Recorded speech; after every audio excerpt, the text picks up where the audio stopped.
പൂവിലാണെങ്കിൽ നമ്മുടെ ശ്രീകാന്തിനോട് എന്തൊക്കെ ചെയ്തിട്ടും ദേഷ്യമൊന്നും നമ്മുടെ വർഷയ്ക്ക് മാറുന്നൊന്നുമില്ല കേട്ടോ. അതുകൊണ്ട് തന്നെ ശ്രീകാന്ത് ഉണ്ടാക്കുന്നതൊന്നും വർഷ കഴിക്കാൻ കൂട്ടാക്കുന്നില്ല, തയ്യാറാകുന്നില്ല എന്ന് കാണാൻ കഴിയുന്നുണ്ട്, സാധിക്കുന്നുണ്ട്.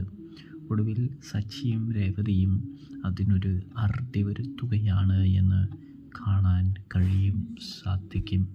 അതായത് സച്ചിയും രേവതിയും കൂടി ചേർന്ന് നമ്മുടെ വർഷയ്ക്ക് ശ്രീകാന്ത് ഉണ്ടാക്കിയ മസാല ദോശ കൊടുക്കുന്നൊരു കാഴ്ച കാണാൻ സാധിക്കുന്നുണ്ട്. അത് സച്ചിക്കും രേവതിക്കും ആ വർഷയ്ക്ക് കൊടുക്കുമ്പോൾ, വർഷ കഴിക്കുമ്പോൾ ഒരു സന്തോഷം വരുന്നുണ്ട്. ശ്രീകാന്തിന് അതിൽ കൂടുതൽ സന്തോഷം വരുന്നുണ്ട് എന്നും കാണാൻ സാധിക്കും. അപ്പോൾ റിവ്യൂ ഇഷ്ടപ്പെട്ട